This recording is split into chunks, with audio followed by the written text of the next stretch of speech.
এই গরমের শুরুতে সজনে গাছগুলোতে নরম নরম ডাঁটা হয়েছে। চলুন সেই ডাঁটাগুলো দিয়েই একটা নিরামিষ তরকারি বানানো যাক।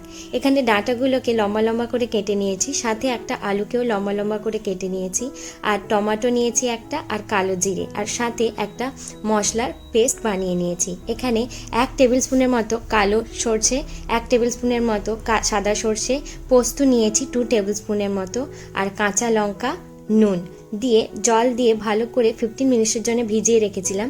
তারপর মিক্সচার মেশিনে এটাকে ভালো করে পেস্ট করে নিয়েছি। তারপর কড়াইটা বসিয়ে সরষের তেল দিয়ে দিয়েছি। তেলটা গরম হয়ে যাওয়ার পর আগে থেকে কেটে রাখা আলুগুলো দিয়ে দেব এবং পরিমাণ মতো নুন এবং হলুদ দিয়ে হালকা করে আলুগুলোকে ভেজে নেব। দেখুন আলুগুলো ভাজা হয়ে এসছে এবং আলুগুলো তুলে নিলাম। এরপর ওই কড়াইতেই আরও পরিমাণ মতো সর্ষের তেল দিয়ে দেব এবং আগে থেকে রেডি করে রাখা কালো জিরেটা দিয়ে দেব। কালো জিরেটা দিয়ে পরিমাণ মতো হলুদ, পরিমাণ মতো কাশ্মীরি লঙ্কার গুঁড়ো দিয়ে টমেটোগুলো দিয়ে দেব। আগে থেকে যে টমেটোগুলো কেটে রেখেছিলাম, রেখে কিছুক্ষণের জন্য একটু নাড়াচাড়া করে টমেটোগুলোকে একটু কষিয়ে নেব। টমেটোটা একটু কষিয়ে নেওয়ার পর আগে থেকে যে পেস্টটা বানিয়ে রেখেছিলাম ওই পেস্টটা দিয়ে দেব এবং এখানে সামান্য পরিমাণ আমি জল দিয়েছি। আপনাদের যদি মনে হয় তাহলেই জলটা দেবেন। দিয়ে কিছুক্ষণের জন্য 1 থেকে 2 মিনিটের জন্য এটাকে মিডিয়াম ফ্লেমে চাপা দিয়ে কষতে দেব। যখন এটা থেকে তেল ছেড়ে আসবে আগে থেকে কেটে রাখা সজনে ডাঁটাগুলো দিয়ে দেব। মাঝে চ্যানেলটাকে সাবস্ক্রাইব করে নেবেন আর রেসিপিটা ভালো লাগলে লাইক করতে ভুলবেন না।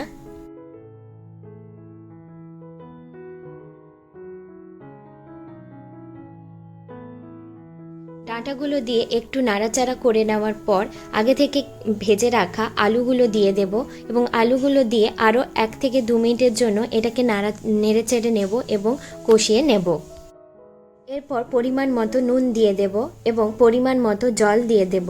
দিয়ে একটু ওপর নিচ করে দিয়ে এটাকে চাপা দিয়ে 5 থেকে 7 মিনিটের জন্য মিডিয়াম ফ্লেমে ফুটতে দেব এবং মাঝখানে আবার ঢাকনাটা খুলে একটু ওপর নিচ করে দিয়ে আরও 5 থেকে 7 মিনিটের জন্য এটাকে ফুটতে দেব।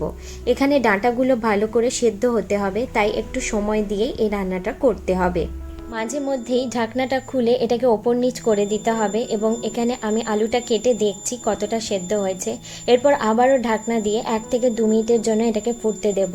এরপর একটু ওপর নিচ করে দিয়ে সামান্য সর্ষের তেল ওপর থেকে ছড়িয়ে দেব এবং পরিমাণ মতো কাঁচা লঙ্কা দিয়ে দেব। এখানে আমি একটা কাঁচা লঙ্কা দিয়েছি, আপনারা ঝালটা আপনাদের পরিমাণ মতো দেবেন।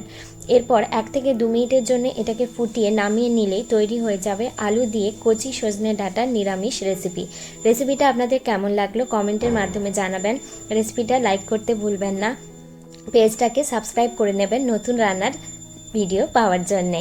আমি পারো, আপনারা দেখছেন পারো রান্নাঘর। ভালো থাকবেন, সুস্থ থাকবেন, নতুন নতুন রান্না করতে থাকবেন। বাই।